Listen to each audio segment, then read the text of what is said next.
আজ সকালবেলায় আমি ঘুম থেকে উঠেই ভাতটা প্রথমে বসিয়ে দিয়েছিলাম, কারণ বর যাবে কাজে আর আমাকে সকালবেলায় রান্না করে নিতে হবে।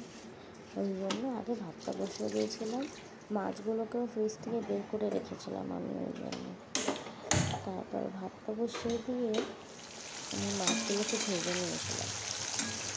শাক কড়াই ছিল, ওই জন্য শাকটার ভিডিওটা তোলা হয়নি। তারপরে আমি কাপড় কটা কেচে নিয়েছিলাম। কেচে নিয়ে তখন মাছের ঝোলটা হয়ে গেছিলো। বর তো শুধু মাছ ভাজা শাক ভাজা নিয়ে চলে গেছিলো। তুমি এখানেই বসবে, ব্যাস। ঘুম দিয়ে উঠে গেছে দুজনেই।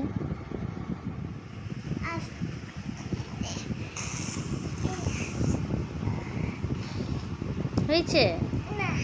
ওরে বাবা, তুই একা একা নিয়ে নিয়েছিস ওকে? বড় হয়ে গেছিস, তুমিও বড় হয়ে গেছো, দিদির কোলে বসে পড়েছো একা একা ধাপাস করে। হ্যাঁ চল। তারপর আমি কিছু অর্ডার করে নিয়েছিলাম জিও মার্ট থেকে। জিও মার্টের একটা একটা জিনিস হলেও ওরা ফ্রিতেই দিয়ে দেয়। বা তুমি ছেড়ে দিয়েছো? তুমি ছেড়ে দিয়েছো? এই বানটা আমি আমার জন্য এনেছি।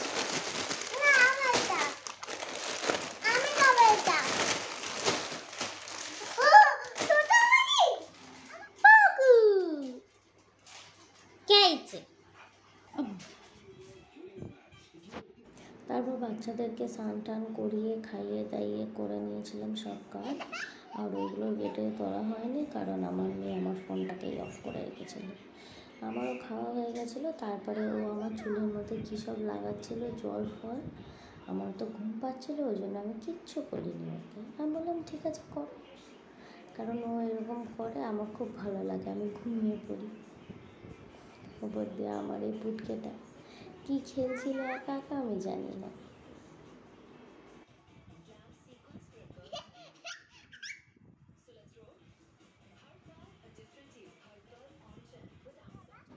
ও দেখতে গেছিলো ওর বাবা এসছে কিনা।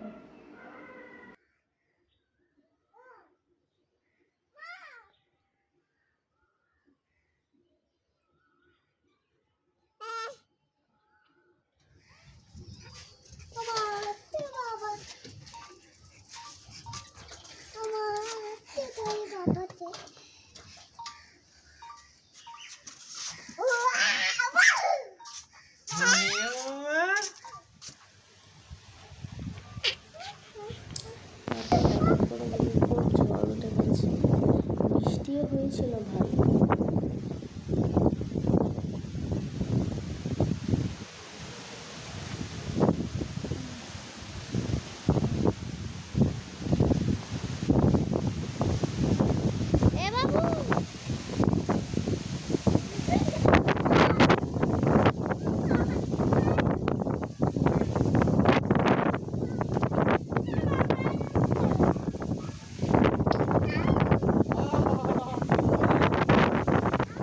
বৃষ্টি হচ্ছিলো আর বর ভেজেছিল পাঁপড়।